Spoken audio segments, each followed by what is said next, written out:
For my entire life, I've lived by the words of a diminutive yet powerful green alien. Do or do not. There is no try. Focus, determination, and motivation are key to successful endeavors. And without yoga, I surely would have fallen into irredeemable practices. Crack dealing, dog fighting, you know, the works. You have to find motivation, or else you risk becoming crusty doo-doo, as Coach Vance would put it. So I don't want to find any one of you poking your head out of a dumpster in the future. Instead, we should all follow Brady's example. Cashing checks is certainly the way to go, but let's leave the silly yellow hard hats out of it. As for the personal aspirations of each of you before me, make sure that the journey to accomplishing each dream belongs to you alone. Whether you aspire to be a doctor, or a lawyer, or an actress, or a Pokemon trainer, or a bloodthirsty Viking pillaging and plundering a distant land, don't allow anyone to bar your path, interfere with your success, tell you that what you're doing is wrong. Except if you happen to be a Viking. Because if you weren't aware, burning a stranger's house and stealing his possessions is wrong. But I digress. In fact, the epitome of the idea I'm attempting to convey presently sits among you. My friend Hayden Hefter attends nearly every sporting event, topless, styling the most dashing mock pair in existence, and hollering like a schizophrenic animal. Other than wishing he could exchange his shorts for a loincloth and cape, does he give a look at what he looks like? No. He just brazenly grabs our flag and runs to wave it in dismayed faces of our opponents after we score. It's the reason I know Hayden will be successful. He has established his identity, and he doesn't allow the opinions of others to dictate his actions. So I challenge you to all go out and find the sailor hat that makes you unique.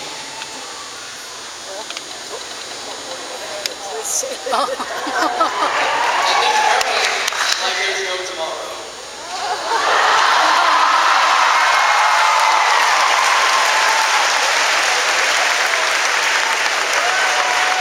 Metaphorically speaking, of course.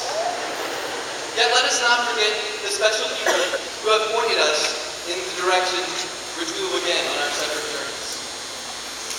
There are so many figures responsible for my success, and unfortunately, I will be unable to thank them all. However, I'll start by thanking Jalen Williams, who has selflessly reminded me for the past 3 years that I had to be valedictorian so I could mention him in this speech. Probably just repeated, yep, some gets picked out.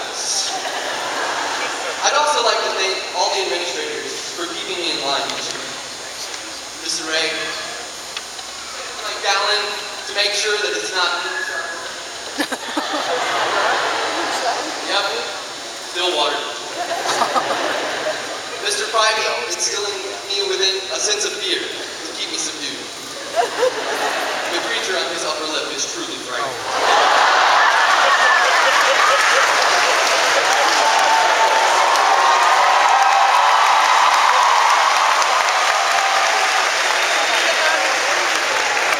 To Dr. Masters, thank you for supporting me and every other student in every activity we've done in this school. You are undoubtedly the most compassionate, and delightful principal I have ever had. To all my teachers, I thank you for the knowledge that you crammed into my brain.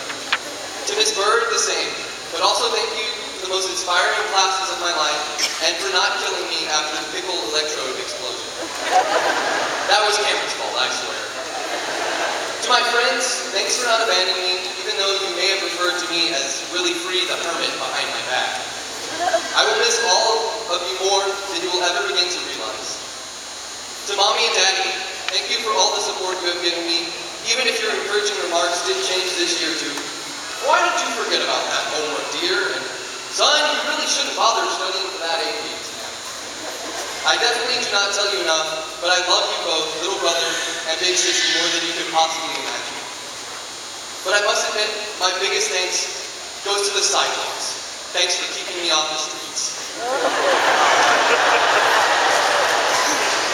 In all seriousness, though, all my thanks goes to God in heaven for blessing me with my gifts and for placing me among the most amazing people. And now, I imagine quite similar to So let's finish this graduation nonsense.